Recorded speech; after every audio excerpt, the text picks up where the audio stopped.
Books, the final frontier. These are the adventures of the Star Trek franchise.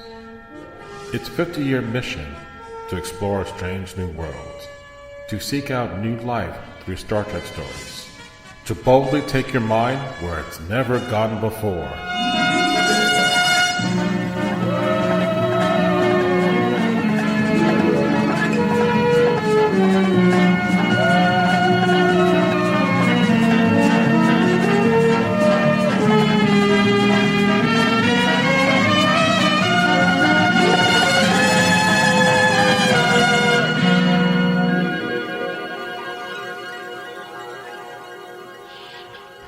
Welcome to the Page 49 podcast.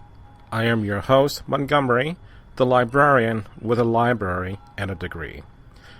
Today, we are beginning the first of many Star Trek-themed podcasts to celebrate its 50th anniversary. Being that Page 49 is a library podcast, I'm going to be talking about Star Trek the books, from the original series all the way through Enterprise. So I searched the Alpha Quadrant far and wide for a guest to help me out on this Page 49 podcast. So, lucky for me, on the Twitterverse, I was able to find a gentleman named Gene. Now, Gene, not my co-host on the Monster Sci-Fi show, nor Gene Roddenberry, the great bird of the galaxy, unfortunately. He has passed away. But Gene, I found on Twitter at Read Trek Books. He also has a website called readstartrekbooks.com. So his kung fu knowledge of Star Trek books is far superior, and I bow down to his awesomeness. So if you're a longtime Star Trek fan or just new to the series, please sit back and enjoy this great podcast on Star Trek the books. I'm a young father, growing family, very busy, but I've been reading Star Trek books for years. I've always been reading a Star Trek book, but back in 2008, I kind of it was like a light bulb went on, and I realized how big the novel universe is. Right. Yeah. I had no clue, and there's just so much stuff going on, and really, 2008. We were in limbo. There was no new Star Trek. We were kind of looking forward to the J.J. Abrams movie, but Enterprise had ended, and there just wasn't any new Star Trek. And I was hungry for more, and so I found my outlet in Star Trek books, and I've been reading heavily ever since. So. Awesome. I know exactly how you feel, because there was like a period, like for a time, when Star Wars had nothing after Return of the Jedi, and then there was the Timothy Zahn books, the trilogy, and it exploded that whole now paperback side of Star Wars. So with Star Trek, it always had these books keeping the franchise going. But after Enterprise, it was kind of like, okay, what are we going to do next? Because it was just like, you've done every series possible on TV. The movies were going on a little bit too long with Enterprise, the Next Gen crew, and then like, wow, you really needed to take a break. And thank God it did happen the way it happened. So I'm looking forward to hopefully a better movie experience than I had with watching Into Darkness. I'm not sure if you got to listen to me rant about that in my podcast, but I didn't care for what came to be in Into Darkness. That was a tough one. Honestly, it really was. If you go into Darkness knowing nothing about Star Trek, man, that's a great movie. Yeah, but exactly. With the weight of everything behind it, it just, I know what you mean. All right, so let's begin basically with the beginning. What drew us to Star Trek? What is your first take? When did it happen to you? Was it the TV? Was it the books? The movies? How did you get into Star Trek? So I think, as with everybody, you probably start with the television shows and the movies at some point. And I remember, Star Trek was always on, right? It was always on in the house. I enjoyed The Next Generation as a passing, as a 10, 11, 12-year-old, whatever. It was fun. I enjoyed it. I liked the characters. I kind of looked up to them. But I remember sitting with my friend in his basement, and we were watching Star Trek VI, The Undiscovered Country, and he leans over and he says, "Okay, watch the blood," right? And you see that pink blood is floating into the transporter,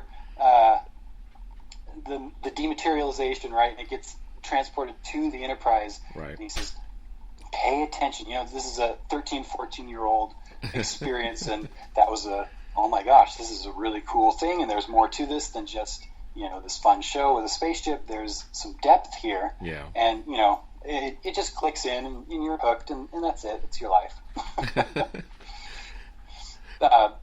Later, finding the books, I there was no Star Trek for a while. Right. Fast forwarding all the way to I think it was 2004 that Enterprise was done.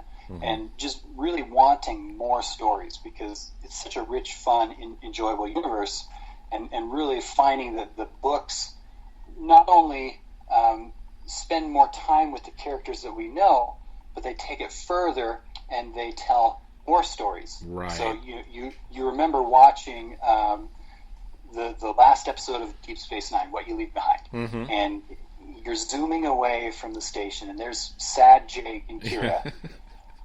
And you go, that was an amazing episode. What a great closure to this awesome series that I love so much.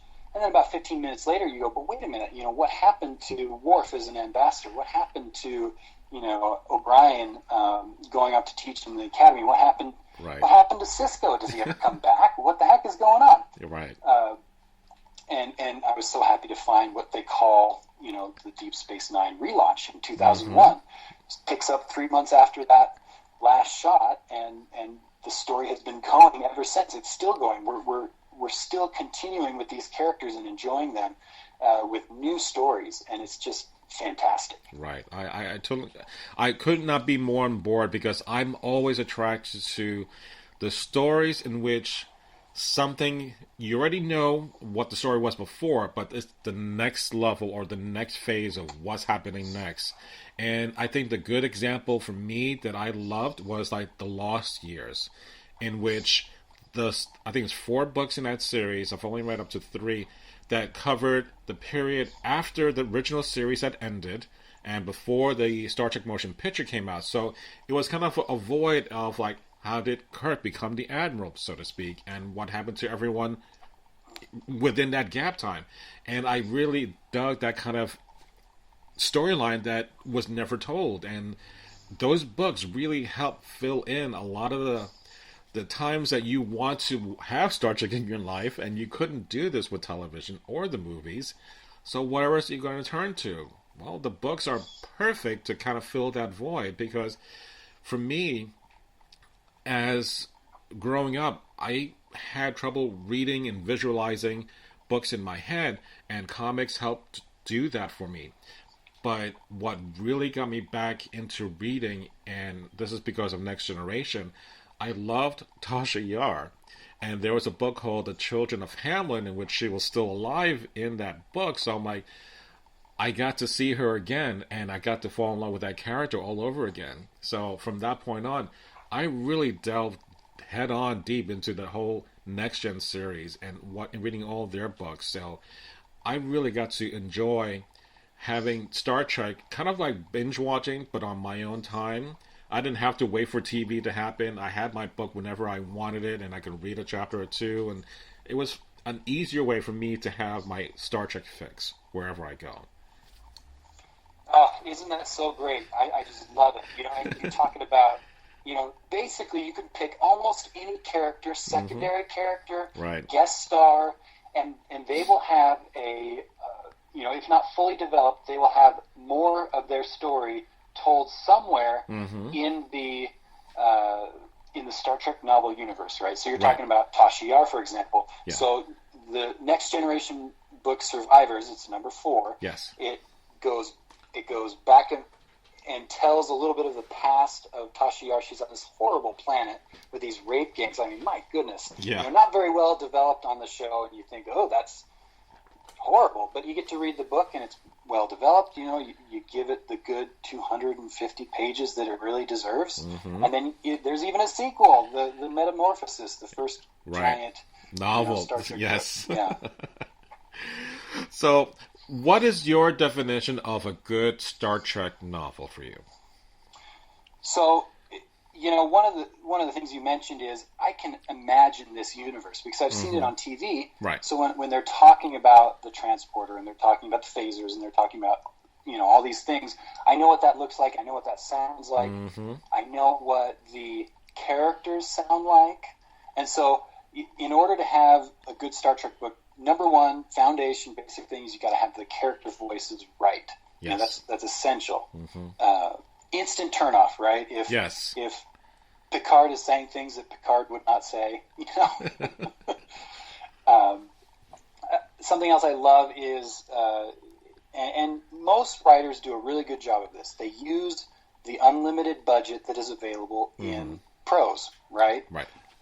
You have an infinite special effects budget. You don't have to worry about actor schedules and paying the money for them. You can get any guest star you want, as much special effects as your imagination can come up with. And then finally, you really, the best Star Trek books, they develop a character. And that's the fun part of a Star Trek book is you can get inside of Picard's head. You can get inside of Data's head, and in a way that, you can't really do. I mean, yes, you can do it on TV, but there's something special about seeing their thought processes and seeing what they care about. There's a great example, the Crucible trilogy for the original series written by David R. George III.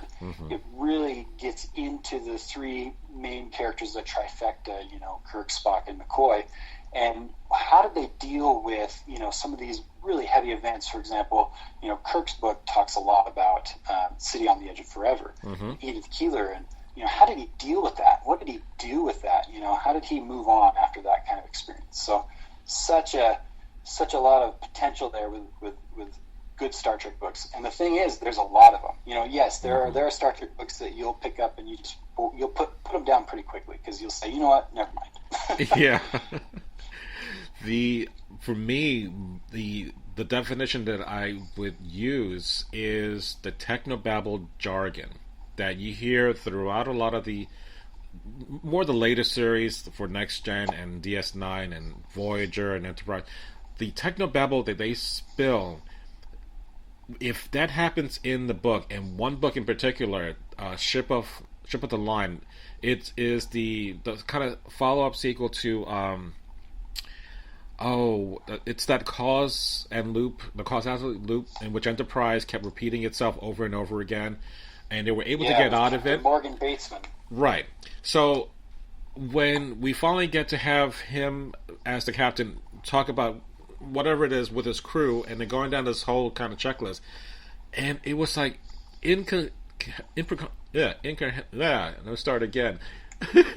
incomprehensible to follow what they were saying because it was nonsense. And that's the kind of stuff that I'm like, oh my god, it's just filler. I don't need to know the details about how you're going to go X amount of kilometers per minute and go to such detail.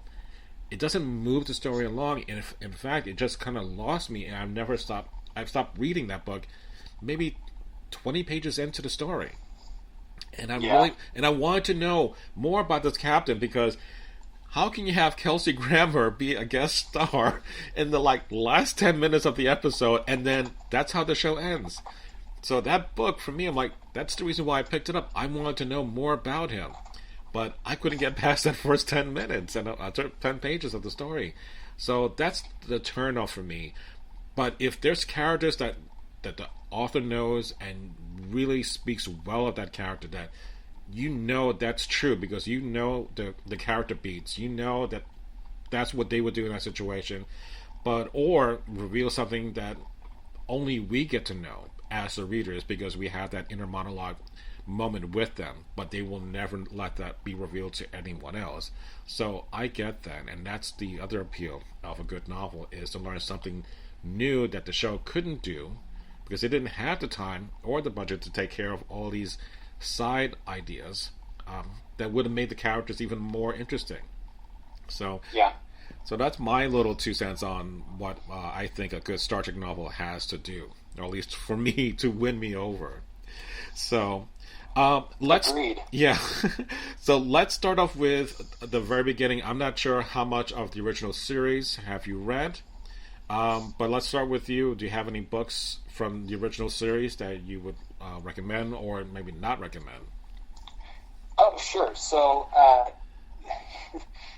the original series is different in the books than any of the other series that you'll find, because it doesn't quite continue on the story so much for these characters in the way that it does with Next Generation, Deep Space Nine, Voyager, Enterprise, where it picks up right after the final episode, right? Right.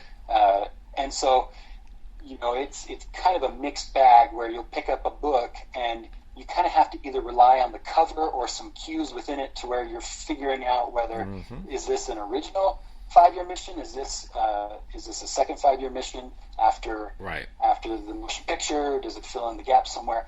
But they're all just so great. I mean, you pick one up, you can't go wrong. There's a very interesting one that I read by John M. Ford called How Much for Just the Planet? And it is this hilarious, romp through this very strange planet that was highly influenced by what is it, like 70s rock and roll and musicals, and it's just full of all these pop culture references that are very strange, and it puts the crew, it's basically very funny. It's a very funny book. If you want something that is, fills in the gap, like I was talking about earlier, you want that Crucible trilogy, these huge, 500 plus page books from David R. George III that are just so deep, and you just really embrace these characters and understand them. And what else? There's just a lot of them. There's so many classics like Federation, where it switches back and forth between the original series and Next Generation, is a really good one to get into.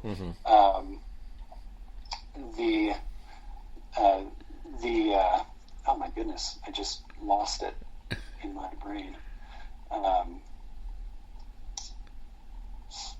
I forgot. Okay. I apologize. No worries. I had it in my Trust me, brain. it happens to me a lot. So.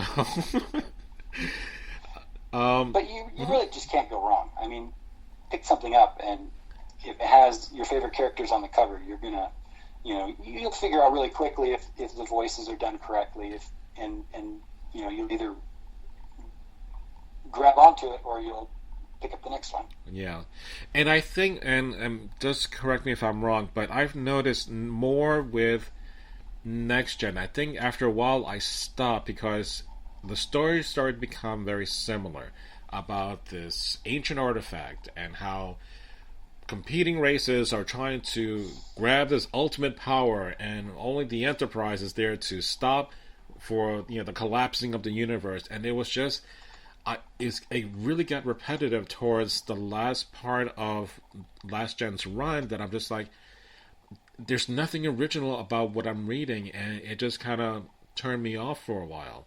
So I'm not sure if that ever happened with the original series books, and I don't think they did.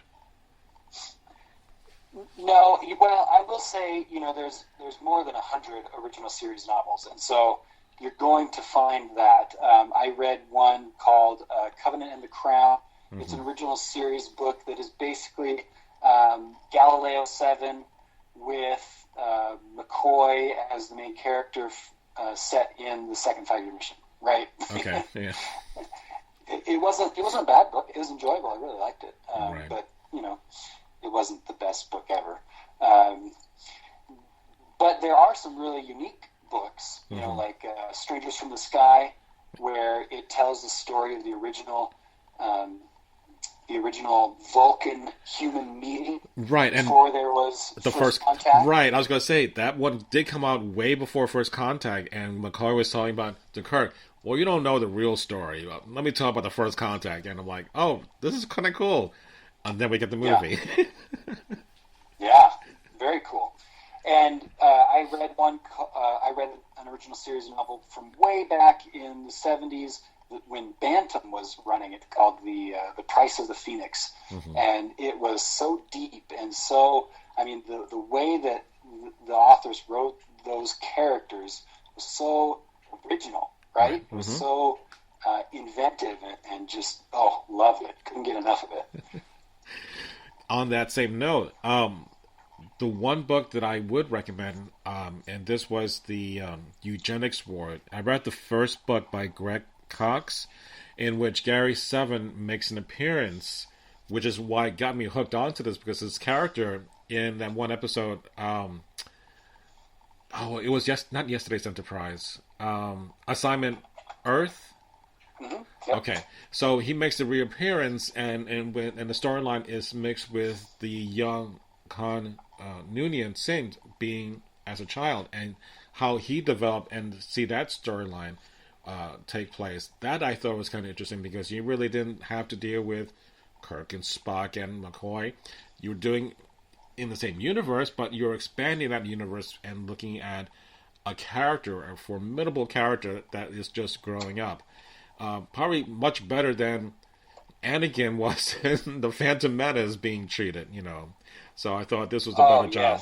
So the development of young Khan and the choice, the very specific choice that Greg Cox, the author, made to set the Eugenics War in our history, and so it was this secret conflict that was happening amidst all these actual events was such a good choice, I thought. Right. And what else? As I mentioned before, the Lost Years saga. I've only read the 2 books, which again, if you're really interested to find out what happened between the end of the first 5-year run to, because it only lasted 3 seasons, but it's supposed to be 5 years. But after the original series had ended, and then before the new movie took place, that book series, I think, was very enjoyable. Again, because I'm really kind of like, well, what happened in between? So I recommend that series. And the one that I was kind of disappointed on, because, again, I wanted to have a book about the sequel. When Star Trek Voyage Home came, there was a book called Probe. Probe took place after that movie. And for some reason, I just couldn't get past the Romulan part at the very beginning of the story, and it just bored me to tears. And I really wanted to know more about this probe. Because again, the probe was there for, if you're looking at the timeline of the movie, maybe for a couple of minutes before he finds out there's whales, and then off he goes back to the universe. Yeah. So that storyline was more appealing, to find out what the hell is that probe and why did it come out here in the first place. But again, I have to kind of go back to myself and say, maybe give it another try. But that's something that I definitely want to look into again. I think that what you're talking about is really important, because when you're a new Star Trek novel reader, right? I guess, right? You look at this collection of 750 plus books. You go, well, where the heck do I start? What am I supposed to do here? What do I do? Do I have to start with number 1? And if I don't read number 1, will I not understand? Oh, are you still there? I'm still here. I'm here. I apologize. That's all right. So lots of books. Where do you start? My recommendation to people is check out Memory Beta, right? You've got a favorite character, or you've got a favorite episode. Go on to Memory Beta, search out the character that you enjoy, and Memory Alpha is the let me back up. So Memory Alpha is the website, the wiki that keeps track of all the live action television and television show and movies. The Memory Beta keeps track of all the novels and comics. Mm-hmm.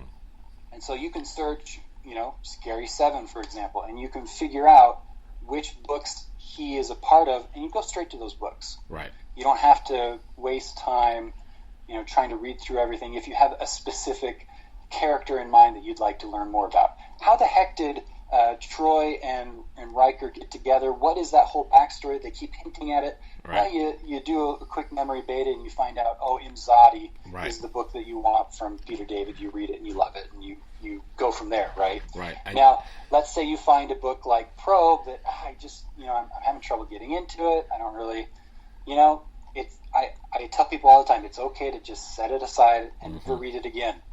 Yeah. You can look at the synopsis on Memory Beta.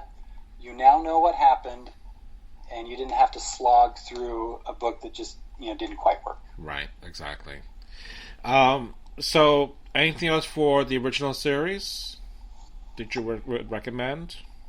Well, if I don't know where you want this in the podcast, but the original series, the 50th anniversary is coming up here. Mm-hmm. September 2016 marks the 50th anniversary of the. Anyway, so they just released the beginning of a new trilogy of books that are exploring, some of those original episodes.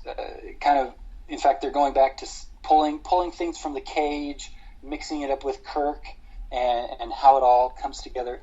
And for the first time in forever, basically, we have an unabridged audiobook for this book. It's Greg Cox's book, Captain to Captain. It's part of the Star Trek Legacies trilogy, and every month now we're going to get a new book for the next couple months. We're going to get a new book in the trilogy, and so vote with your dollar. Go check out these audiobooks. I'm in the middle of it right now. I'm really enjoying it. Oh, that sounds interesting. And look for the next couple in the trilogy coming out here soon. Now, let me ask you this question. Now that we have this conflict with what happened before JJ and what has happened after JJ, where do these books fit in? Do we have a separate universe, or does, in your opinion, everything that started with the 2009 movie kind of cleans the slates of everything that was done before, and you can do new stories that are in this new J.J. Abrams universe? I think that's a really good question. The consensus that I have seen is everything that came before is more or less shared as far as we know. So, you see models of the NX-01 Enterprise on, the Admiral's desk and all these things in the movies, the JJ movies. Mm-hmm. But then once that Kelvin incident happens, there are now two completely separate universes that have nothing to do with each other. Mm-hmm. And so we briefly mentioned that, after Deep Space Nine, after Voyager, the story is continuing on, mm-hmm. right? Right. And it seems like eventually we're going to get to that moment when Romulus explodes, and we're going to continue on in a universe where there is no Romulus, right? Right. And then the other universe is JJ universe, something else. Mm-hmm. So that's the interesting part, and that on top with the new series that's coming out next year, kind of be interesting to see where, again, which line are they going to pick and tell that storyline, because that's where I'm kind of curious to see how much they're going to acknowledge the stuff that we've seen all these years before it gets pretty much not disallowed like they did with the Star Wars novels when Disney took over, and how Chewbacca had died, but because that was not canon, it wasn't official, so Chewbacca is still alive technically in the books. Right. I'm very curious to see what happens, if they're going to throw away the novel universe as the 2017 Star Trek series comes along or not. I don't know the answer. I have no idea. my feeling is, that who's the showrunner? Is it Brian Fuller? Yes. He seems to really like Star Trek.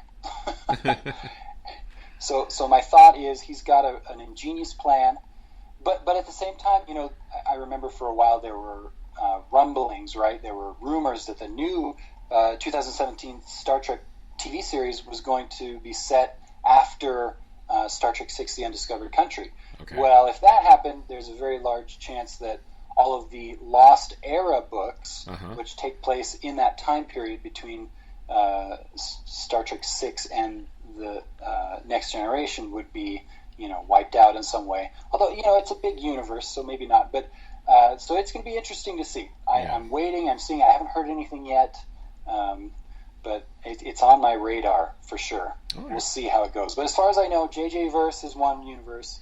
The Prime universe is another. Yeah. We're still telling stories in the Prime universe, and we're telling great stories there. And it's so different from the comics, where like DC has the multiverse, so you can do multiple versions of the exact same character just done differently and still be fine. Which I think is a smart thing that maybe Star Trek at some point should consider embracing a little bit more. I know there was a lot of hate for the JJ movies, but you could, every time we have a Batman movie, almost, we have a different Batman, and it's still very enjoyable, and we like it. We retell the killing of his parents and over and over and over, and we still like it. And maybe we should allow some creative space there for that kind of thing to happen in the Star Trek universe. Right. Totally. I totally agree on that. All right. So let's move on to Next Generation. Now, for me, because by the time Star Trek was on, I was only a year old.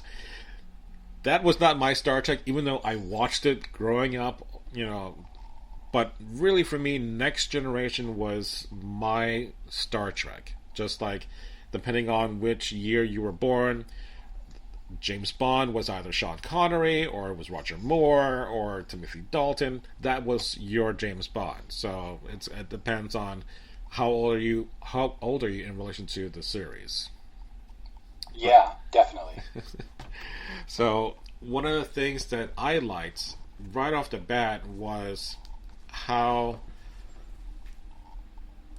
Captain Picard was completely different from Captain Kirk.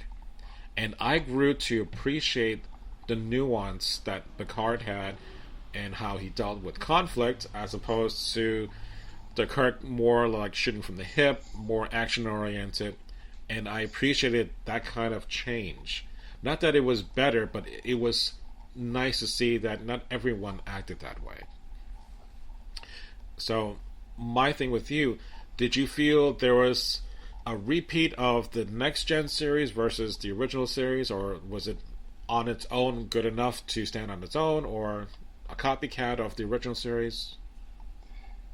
So when you get into the Next Generation novels, it very much, it's even more so, I think, than, well, this could be debated, than the original series. The Next Generation novels are tied to the show. Right. We want to know everything about this crew. For example, there's a book called Reunion, which is written by Michael Jan Friedman. Excellent book. It's on the Enterprise D, and Picard's old Stargazer crew comes aboard to receive an award. They're going someplace, and there's a mystery, and things happen. But it talks about the past. It fills in some of the gaps. What was happening on the Stargazer? It spawned, an entire series of Stargazer books, right, all focusing on that crew. Very awesome, wonderful. Star Trek: The Next Generation. We never had our mirror universe episode, so enter Diane Duane. She writes Dark Mirror. Right. Excellent. Look, what if, what would the Next Generation crew look like in the mirror universe? Filling in more gaps. What in the world was the Enterprise E doing during the Dominion War? They were not just sitting on this quasi-pleasure planet with the Baku. I mean, that's insane to me. Right. So you've got this great series of books, it's the Dominion War. And so there are 4 books. 2 of them are novelizations of the of 2 of the Deep Space Nine episodes, but the other 2 are original story, and one original story that follows the Enterprise E as they, play a very important role at a specific time in the Dominion War, and it's just, it's so awesome. It's wonderful. It's Captain Picard. What's the episode where it's basically Die Hard, I guess. Somebody takes over the Enterprise during it's Verderon. Yeah. That he's by himself and he has to fight everyone off. Oh my god. In which he almost got his butt kicked by a woman. Yes. Yeah. But very formidable woman. Oh. But there are even more questions. What the heck was going on with Captain Picard and Beverly Crusher? Right. And, this is where you continue the story after All Good Things, and you have a great book like Death in Winter, where, things happen between the two, and the past is explained, and the future is, future decisions are made. I don't want to spoil things, but, good stuff happens, and It's great, and it just keeps going on.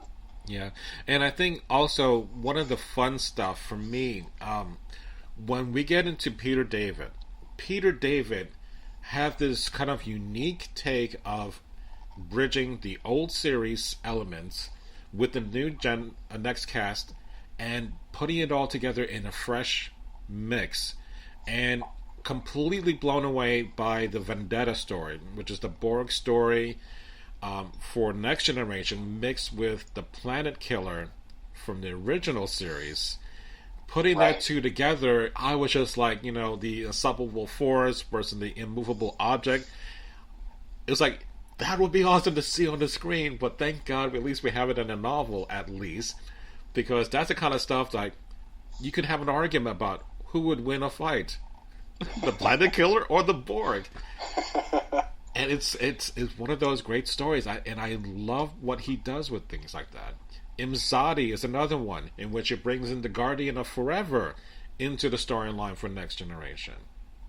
And yes, so those are the kind of elements that he gets it, and he gets us as a fan that we would do that ourselves. If we had his ability, we would write those kind of stories just because that's what's fun to us, is mixing things up. And I think as big as the universe gets in the Star Trek verse, the more things you can start adding in, that you're not just limited to just Kirk, Spock, and McCoy. Now you have more stuff to play with, basically. So that's what it gets really exciting for me in Next Generation era, is to read these books and really explore a lot more things that are just beyond what this series partly even envisioned or could even do.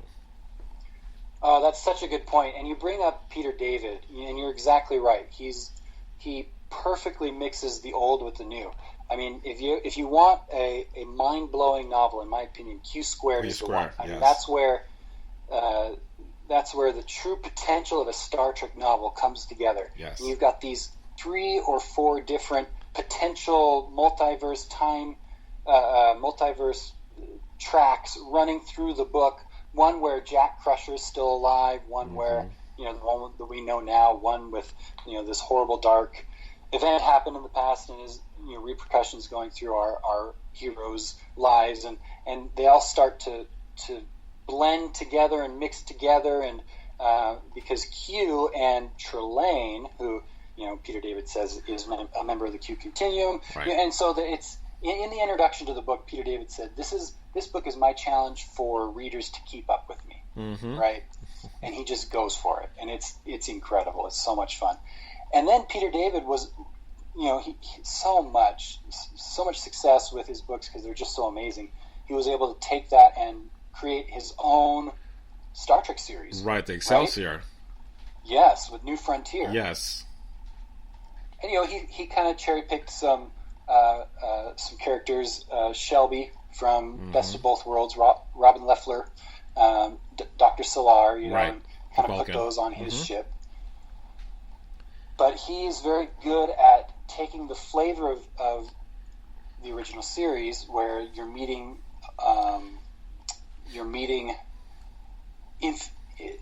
omnipotent beings every other week, and mixing that with the sensibilities of the next generation, and there's some diplomacy mixed in with a little bit of devil may care. It's really great. And in fact, in one of the books in the New Frontier series, they find that this planet is actually a large egg. And what is inside the egg? Well, the great bird of the galaxy, of course. Oh, God. And they have the conversation on the bridge, very, very similar to what you hear Sulu talk about. May the great bird of the galaxy bless your planet. Right. And they say, you don't know about the great bird of the galaxy? Well, let me tell you about it. And it's fantastic, fantastic. Now, on the same note, and I didn't get to really get into that series yet. I do. My co-host, Mr. Gene, really loves that series. But the one thing that I remember, Majel Roddenberry, before she passed away, she talked about how she didn't care for whatever you want to do to the Star Trek books. It could be disastrous. Everything could be blown up. As long as by the end of the book, everything gets put back together.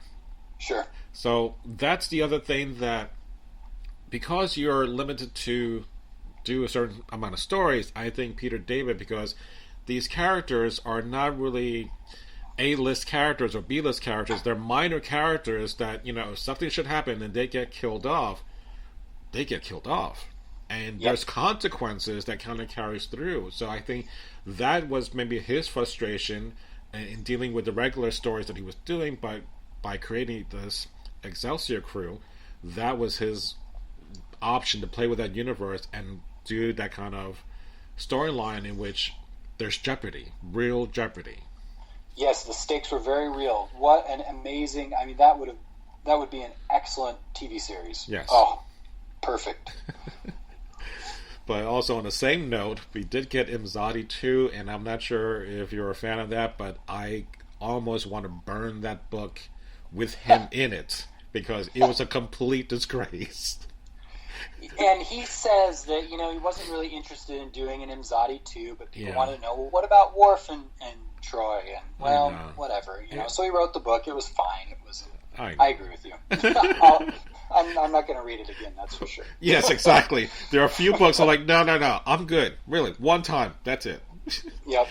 But I'll tell you, as soon as the TV series were done, and we knew that we were never going to have another episode of Deep Space Nine or Voyager or Next Generation, all bets were off. I mean, do you want some spoilers? Do you want to hear all the crazy stuff that happens? I mean, there's a lot of cool stuff that goes on. There's a lot of stuff that that gets blown up that you'd never see blown up in the TV series or the movies. There's a lot of stuff that people who die, and people you'd say they killed that person off, that main character, so right.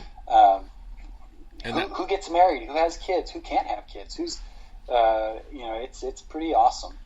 No, and I think, to me, because we do go back to the old series, and now it's on Rewind and on Hulu and on Netflix over and over again, but there comes to be a point, just like there's going to be a new movie, there's a new series coming out, that you want to do something new, or at least experience that world, that, well, what happened to that storyline.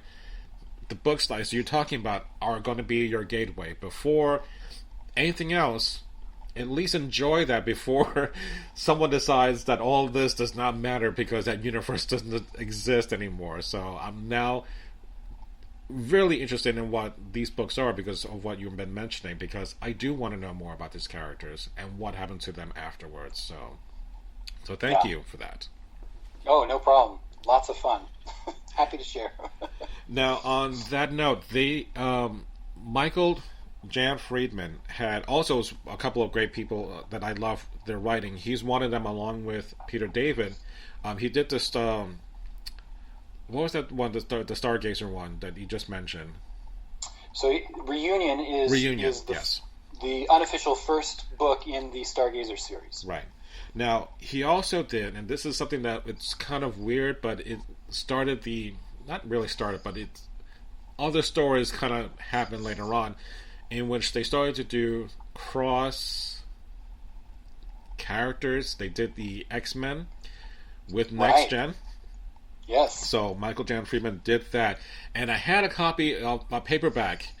And somehow, because I had cats, they peed on that before I could even read it. Oh, no. So it was completely destroyed. But, from what I've been told, it's like, don't bother. It's garbage. And I'm not sure if you ever got to read Planet X. No, I never read Planet of X. There is a comic that also goes along with it. I kind of perused the comic. And it's just one of those things. It's like, the Jetsons meet the Flintstones. You got to do it once, but you don't have to do it more than once. Right. In which they do a lot. They've done, I think, what was the other one? The Legion of Superheroes? And so Star the Trek? comics, a lot of this is happening. Yeah, they've met Green Lantern. They've gone into the Doctor Who universe. Yes. They ended up on the Planet of the Apes somehow. Yeah. That didn't turn out very well. So, and in comics, I think that's the place to do it. That's where it's okay, and that's where you're really able to suspend your disbelief in a way that is really, you know what you're getting to. It's just for fun, and let's go see what would happen. Mm-hmm. I mean, space is huge. So what's not to say that they would, not find a planet of apes or something like that? Exactly. The other one, the other author that I also liked a lot, John Vorholt. Yes, it's another the Action Master. Yeah, I got into the Genesis books that he did for Next Gen. He had a trilogy, and I think I've read all three of them, but it's been a while. But I really enjoyed his stuff. Yes, he's got some really excellent books out there. I mentioned the what happened to the Enterprise E during the Dominion War. Well, he wrote those books. Okay. And he did, excellent action. There's this great Next Generation book that he wrote called Rogue Saucer. Basically, hey, we've got this detachable saucer section on the Enterprise D. Let's play with that. Let's have fun with it. Let's, action adventure. Very fun stuff. Good stuff. Right. Yeah, and I have read. I think I've read the first two of the Genesis Wave, Genesis Wave books, but I haven't quite gotten around to the others yet. Yeah, but again, it's something like Peter David would have done and brought over, but I'm glad someone else did, because the Genesis Wave and that device became a weapon that was talked about in the movies, but now it actually became a storyline. So I'm glad for that. So that's one of the best things I love about Star Trek 2 is that Genesis Wave project. So. Yes, good stuff, definitely. And they did take the opportunity to get rid of Leia Brahm's husband in that one, so that, maybe something with Geordi later. Who knows? How convenient. Right?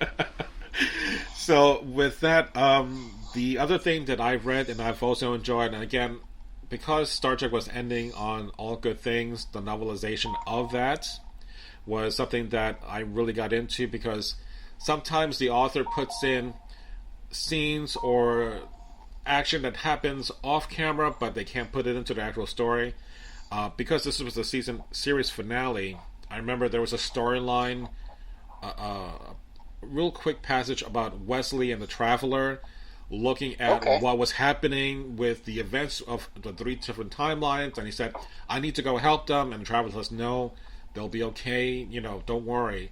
And I thought, that's kind of cool to kind of put that in there at the last moment and have that kind of like, so that's where he's at. He's still around, but it's kind of nice to read those kind of books, because again, it's like looking at a deleted scene from a movie that it would have been nice to be in there, but it wasn't necessary. But you can see, whatever happens. Adds a little bit more depth, right? Because he was part of us, part of the cast for a long time. But yeah, I always want to know if he's still around. Yes, he is. In the book, he is. Oh, that's so great! And you're the expert here. I have never read a novelization. I always thought, I watched the episode. Why do I need the novelization for? It took me a long time to realize that, just like you say, there are added details. You get into the mind of the character. Mm-hmm. There's dialogue that you didn't have, and so one of these days I'm going to get into it. I'm going to if you go out every month during the my understanding is every month during the 50th anniversary year, Pocket Books is having a sale on their digital Star Trek books. Oh, so awesome! That's really cool. You go out, if you go out to their website, Pocket Books, it's just StarTrekBooks.com. It's not really easy to find, unfortunately. You have to click around a little bit. Yeah. But every month there are different books on sale. And this month is the novelization of all the movies from the motion picture all the way up into Darkness. Okay. So, they're $2 a piece. You just go pick them up. Every month this year I've just been adding them to my collection just because, hey, why not? So. Yeah, actually it sounds like a good deal because, again, remembering how much I enjoyed All Good Things, I really want to go back, and as much as the first motion picture was slow and methodical, I also really was into the storyline, even at a young age. At 1980 that it came out? Yeah, 1980. I was 79, I think. Well, whatever. But again, I would love to know more about whatever happened in behind the scenes. So that's an excellent point that you brought up. If you're talking about the motion picture novelization, this is an interesting one because there's a debate out there. It's supposed to have been written by Gene Roddenberry. There's debate whether he actually wrote it or if there's a ghostwriter.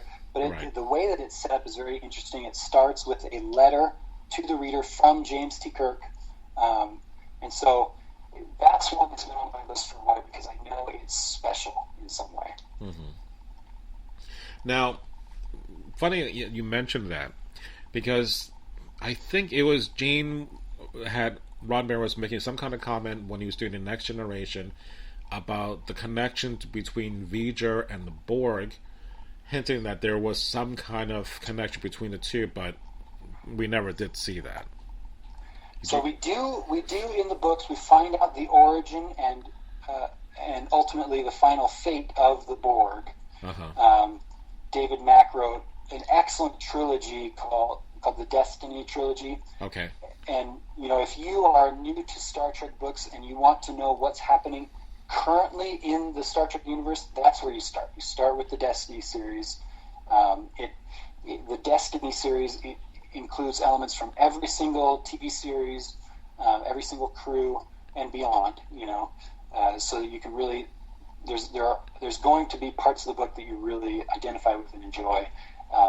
Really, he's such a good writer that you just can enjoy everything, and it's a great jumping off point, a springboard, because you'll read through it and you go, oh, that's what happened to the Voyager crew after they came home. I mean, I haven't read the relaunch novels, but here's a little preview. Okay, that's great. Oh, here's what happened with that and the other thing, and here's where Deep Space Nine is at. Got it. Okay, awesome. All right, so anything else for Next Gen? Let's move on. All right, so let's go into... Dive in, read some Next Gen. Yeah, so let's go into DS9, which it was kind of a hard universe to get into with books because it was a brand new series, and unlike Next Generation, I think it came after some time, but they already had some episodes in which the characters were established. But the Siege was written by Peter David, and the series had just maybe 2 or 3 episodes, and it was kind of like you don't know these characters, so I could only imagine how hard it was to tell the story about these characters and we don't know their voices yet and their beats. But it was still a great story. If you haven't read Siege, I think that's a good introduction to a brand new series and a brand new cast to kind of get your feet wet. But unfortunately, I stopped kind of after that. I tried to do Bloodletter after that. I finished it, but it's a K.W. Jeter, the author? Correct. Okay. Mm-hmm. I don't know what is the problem that I have with his work, because he did the sequel to Blade Runner, and it was, again, to the point where I could not read anymore at a certain point. For some reason, his stories, I don't know why I cannot get into his work, but I've never had that problem with any other Star Trek author as far as them telling a story. I would maybe not care for the technobabble, but I can still muddle through it, but there's something about him, I don't even know if it's a him or her, but Jeter, Keeter or Jeter? It's Jeter. I say Jeter. I don't know what he says. But or she. yeah, exactly. But that was one of my big sticking points. I'm like, why is he getting all these work, all these different projects to write on? I'm like, oh god, and I really wanted to read them, but I never felt so much animosity towards a writer.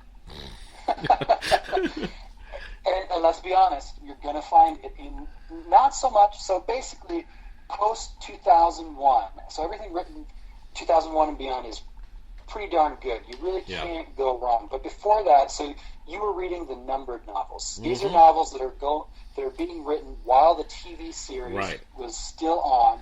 So the authors were limited because they couldn't contradict anything that what had already happened or might happen. Right, exactly.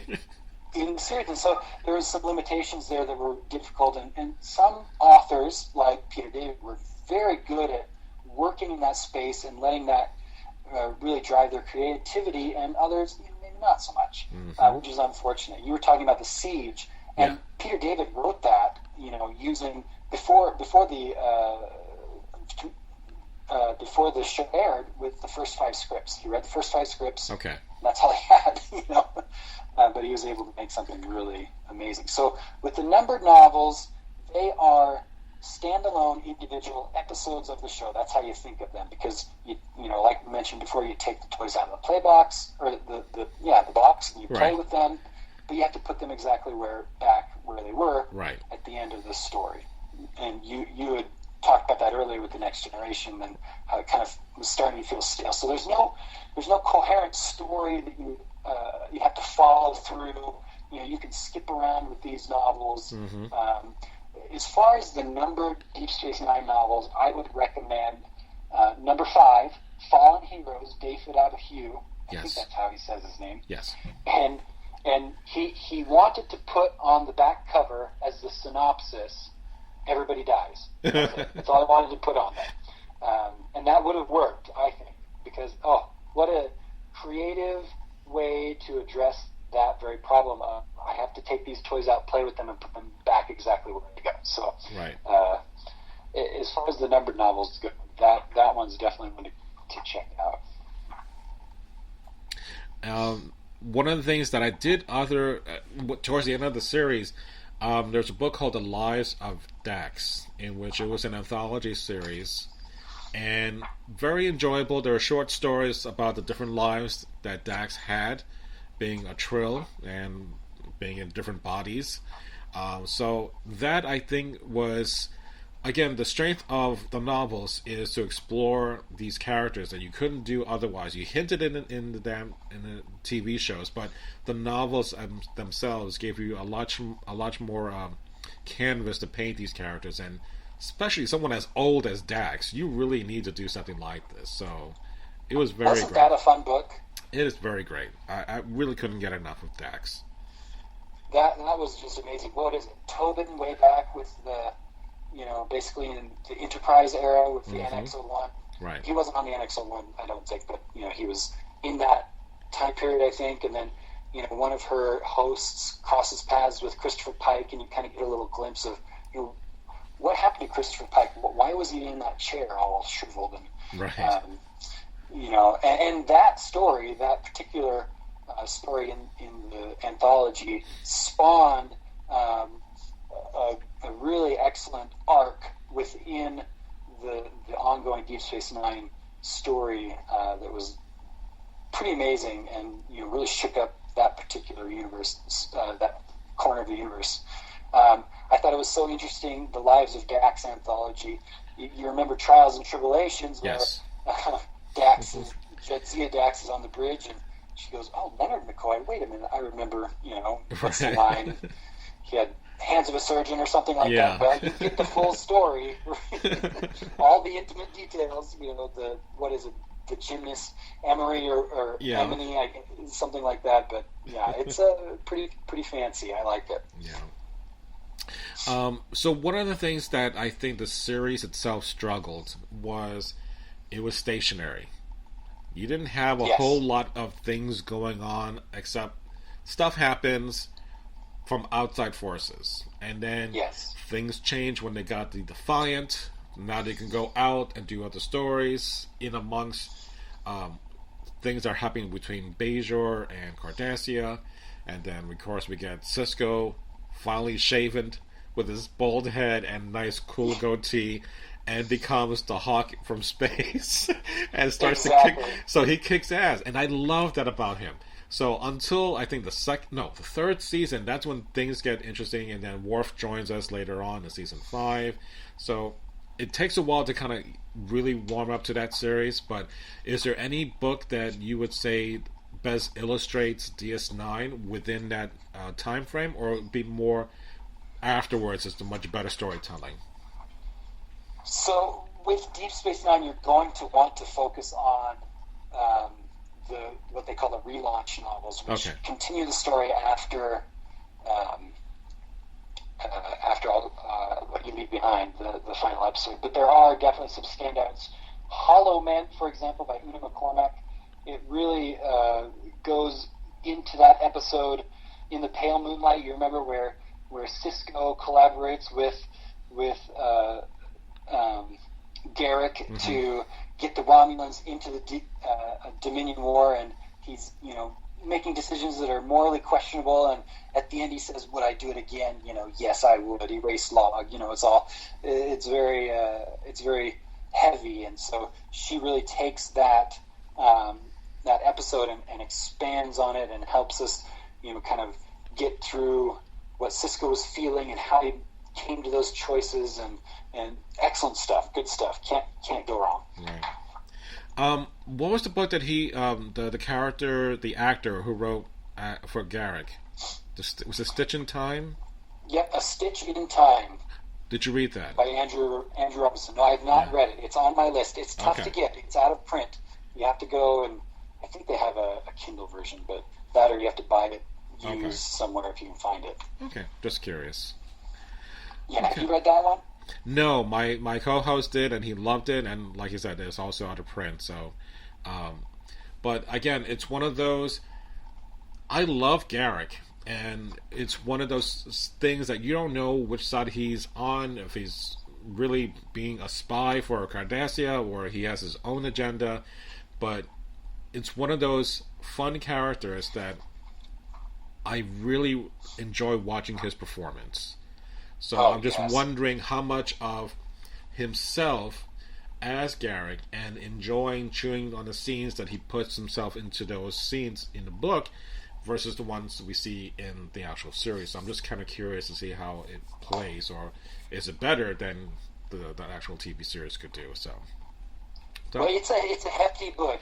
I think it approaches 500 pages, and Andrew Robinson wrote it. He's the one who I'm sure had some help, but I can only imagine the excellence that is in it. The book is set up as letters to Dr. Bashir after Garrick leaves the station at the end of Deep Space Nine and goes back to Cardassia to help rebuild. He's going back to his home, and so it's on my list because it's so very exciting, but there's just so many books to get through, Right. And it's great. It's wonderful because there's always a new story waiting for me. I'm never going to run out.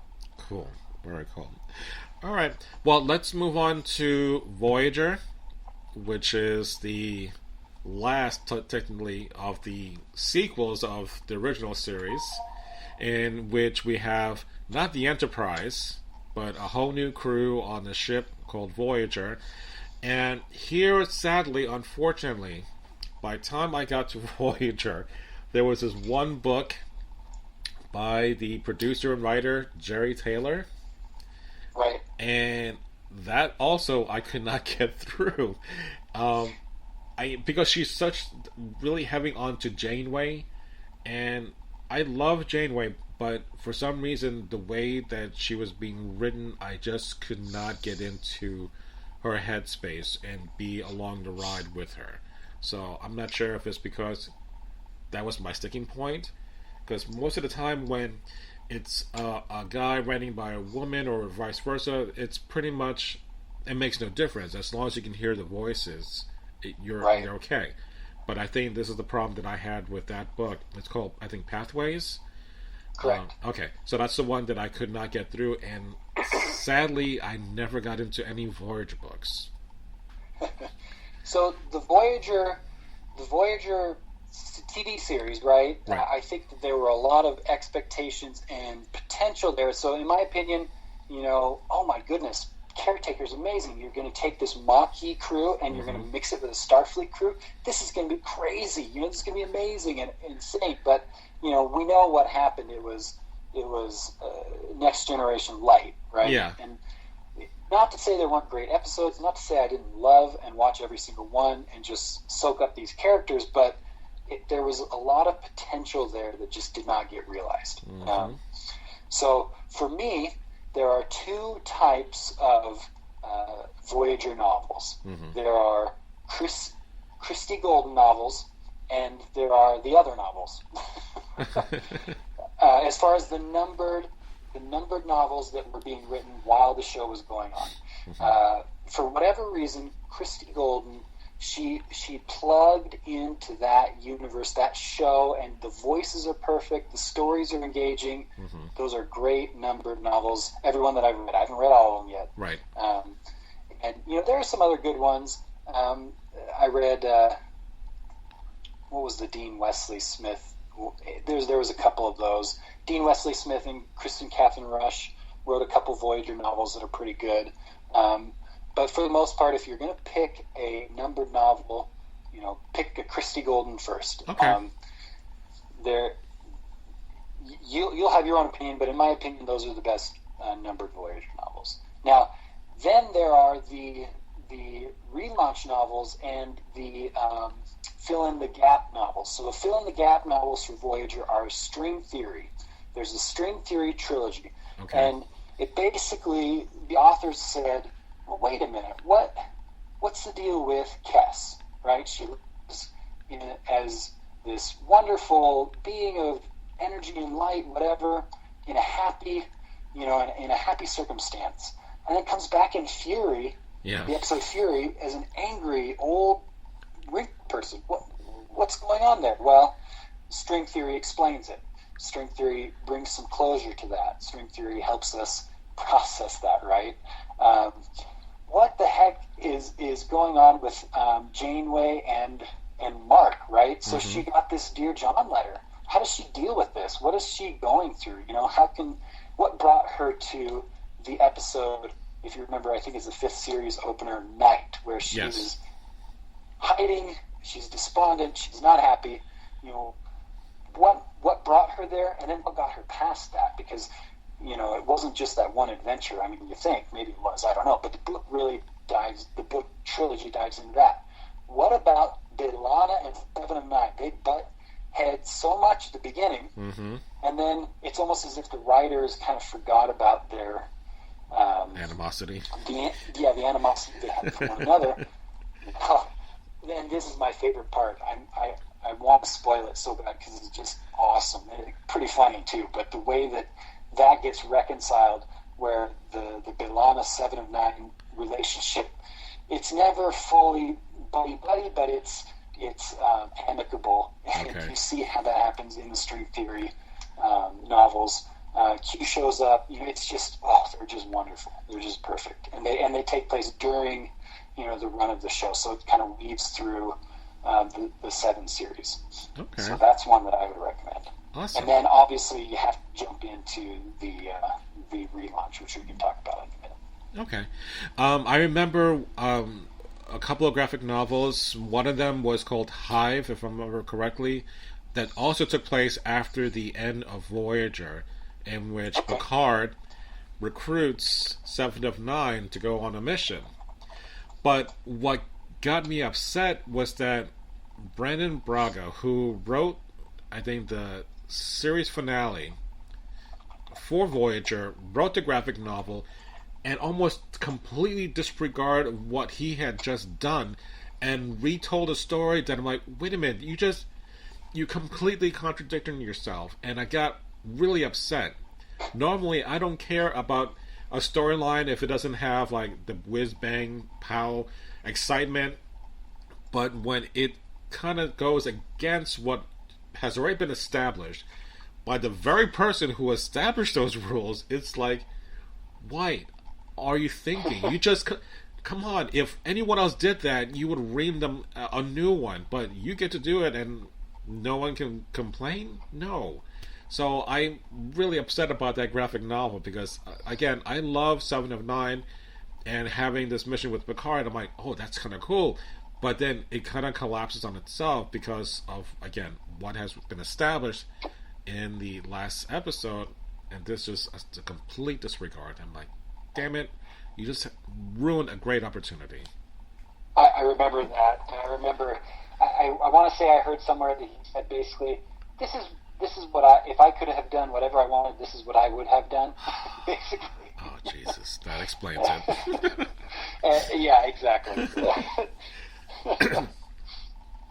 But there are some good questions there. You say, I love 7 of 9, and I love 7 of 9. At first she comes in as this newcomer, and you think, who is this newcomer? Where did Kes go? And maybe you're not so sad Kes is gone, but you feel guilty about it anyway.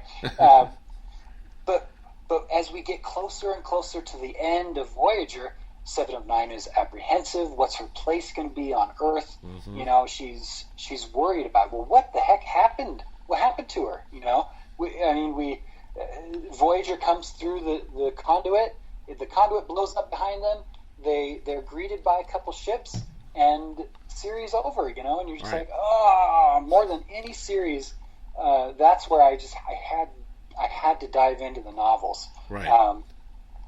And because Christy Golden was so good with the Voyager stories, they gave her the first shot. Mm-hmm. And so she has Homecoming and Farther Shore, which take place directly after they pick up right where Voyager left off. And I like those. They're pretty good. Pretty good. They're worth reading. But then she gets to Old Wounds and Enemy of My Enemy. And for some reason, it just starts to not work very well. Mm-hmm. And you, the reader, know it, and the people, whoever the editor at the time over at Pocket Books was, he knew it, and so they laid Voyager aside for a little while, and then they gave it back. When they started it up again, mm-hmm. They gave it to Kirsten Beyer. Now, the important thing to remember about Kirsten Beyer is she is now on the writing team for the new Star Trek series starting in 2017. Excellent. Okay. So it might be worth it to dive in and to check her out, check her style out. She I definitely would agree. So good with the Voyager characters. She takes that show and really fulfills its potential, in my opinion. She develops the characters. Where are these characters going? What are they doing? It's just, it's so good. And I believe that they're still on sale. So if you go out to Kindle or iBooks, you can get them. Right. The Kirsten Beyer Voyager novels for $2. So you got to go pick them up. Excellent. All right, so let's move on to our last series, which is just called Enterprise, not Star Trek at first. Just plain Enterprise. Going back to a prequel before the original series took place. And again, because of the reception of the series, to the most part, I didn't get into the books. I tried to get into Daedalus. I have it, but didn't get into much of that. I did read Shockwave, which was the season finale and opener. I believe it was for season 2 or 1 to 2. I'm not sure which part. So I read that storyline again because I wanted to see what they were going to do. But this is a series I think that by the time we as an audience got to see this, there was so much fatigue with Star Trek that this was just repetitive, and it was a clone of a clone of a clone, and the storylines were not as strong. The characters were not fully developed. Poor Mayweather, Travis, who was the pilot, got less and less lines throughout the series, that by the time we get to the Mirror universe, he doesn't say anything.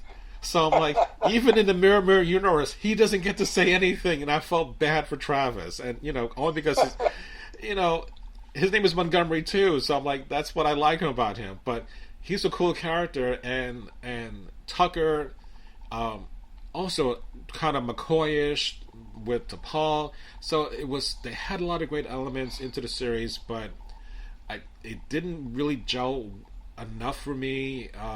The season 3, when they tried to do the whole story arc with the Xindi War, it was okay. It got better, but to me, what they really needed to do all along was what they did in the last season with episode 4 with Manny Coto, who came in to produce, was tell these stories that we want to see, like the Orion slave girl, the eugenics war, why the Klingons have the flat forehead. Those are the kind of stories that I'm like, if they did that right off the beginning, we would have had a different audience and a better reception overall. But I'm not sure if the books could even do something like that to help with that series, so I leave this in your hands to give me what your take is. So, first of all, I think your analysis of Enterprise, I agree with 100%, because that's exactly right. It really was. And it's just such a tragedy. It's so sad to me. And so I have not read any of the Enterprise novels that take place that were written and take place during the show run, right. The 4 years.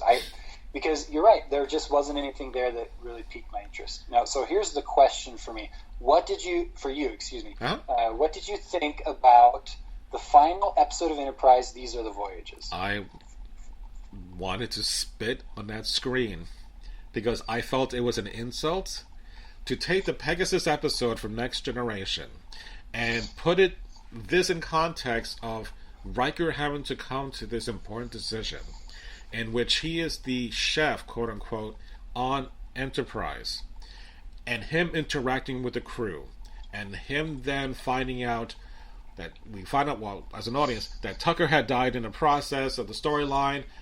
It really angered me, because this was not the way I wanted to end the show. It was all kind of rushed in, but to put in this context of Riker and Troy coming into Enterprise, there was just no reason for that.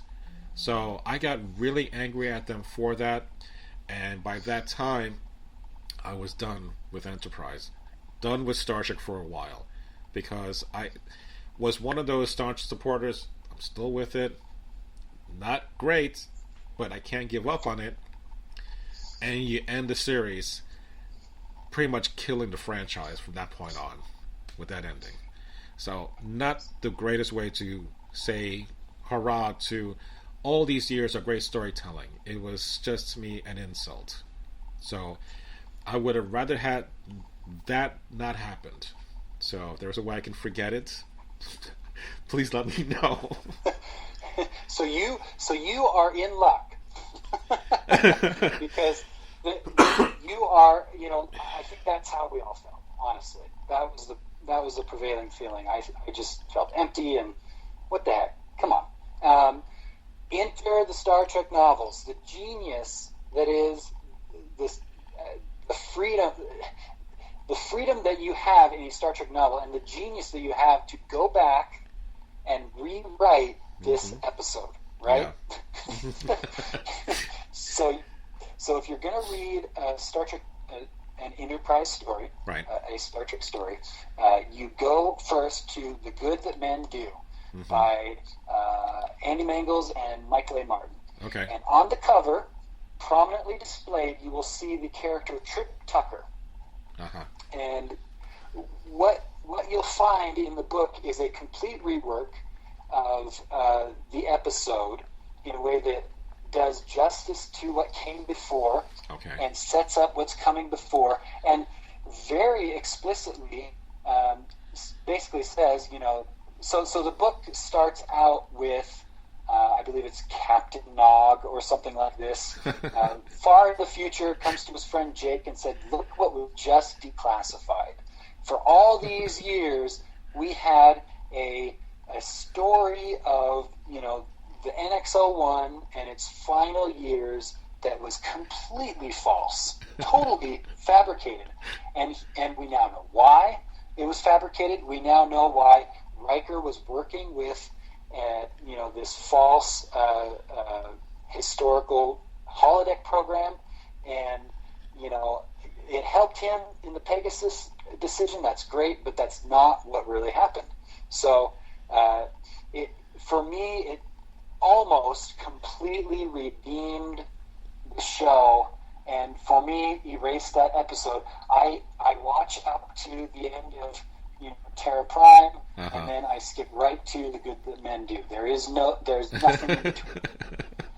It's beautiful. It's genius. I can't even believe it. It's wonderful. Thank you for that. And the story continues. Go ahead. Sorry. No, thank you for that, because exactly what I need. Because there are things that I can not acknowledge, after Heroes Season 1, there is no other Heroes ever, because it doesn't exist. I have Season 1 on DVD, and too bad they didn't make any more. Because why? I don't acknowledge it after that. So. Well, wasn't it sad? It only lasted one season. Exactly. They should have made more. Yes. Yeah. And the Enterprise story continues. I believe that the next book is the Kobayashi Maru, which is the actual story of how that all began, and really begins to get us into the Romulan War. And then there's the Romulan War books, which I've heard are a little slow. I still haven't gotten there. I loved the Kobayashi Maru book. It was excellent. It was just wonderful. And now we are beyond the Romulan War. We're setting up the Federation. We've got Admiral Archer and Captain Everyone, right? Captain T'Pol and Captain Reed with his first officer, Travis Mayweather, and all of these on their ships, and they've got things to work out. They're a fledgling coalition of planets, and they're trying to figure things out. And it really is bridging the gap between Enterprise and the original series, which was the original, what was supposed to be, at least in my understanding, the original mission statement of the show. So, the uniforms start to change in the books. All of a sudden, the NX-01 gets a drive section.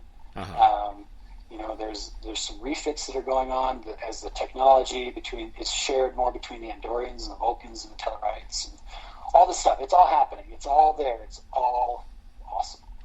All right. That's awesome. And I think on that note, we've given more than enough material of good recommendations and some to avoid for new fans and from fans like myself that have not gone back to books to really get back into the series, because we really need to enjoy the fun about what we love about Star Trek again. And sometimes we have to take the good with the bad, but we can be selective with the books. And like you said, if you don't like something, stop it, leave it, come back to it, do something else. We have plenty of other good stories to go into. Yeah, and I'm always available if you have questions about what to read next. I'm talking with somebody on Twitter right now. She gave me her favorite characters and some favorite episodes, and I'm recommending books, right? It's my favorite thing. That's awesome. On Twitter, I'm at Read Trek Books, and on Facebook, you can hit me up there at Read Star Trek Books, and I have a much neglected blog at readstartrekbooks.com. You're welcome to go look at that too. I know the feeling too with the blog, so yes, you're not the only one. Sadly, this brings an end to the Star Trek The Books podcast on page 49. Please remember, there are still more books out there. Gene and I only talked about the fiction stories of Star Trek. There is a huge host of non-fiction books about Star Trek, like autobiographies of the various cast members, science books, philosophy, religion, even business management books that use Star Trek as a reference, which I also use for my own business management papers while going to college. So there are tons of more material out there for you to read. Perhaps I'll do another Page 49 podcast on these subjects in the future. Who knows? Until then, I look forward to hearing from you. Please tell me your favorite Star Trek stories and email me at monsterscifishow@gmail.com with the heading Star Trek Stories, and you might get actual shout out in my future podcasts. Please find my Page 49 fan page on Facebook, and my Twitter handle is @page49, but it's spelled out completely, not the number, so it's PAGEFORTYNINE. So again, @page49, all spelled out. So, this has been Montgomery, the librarian with a library and a degree. Keep reading. Good night.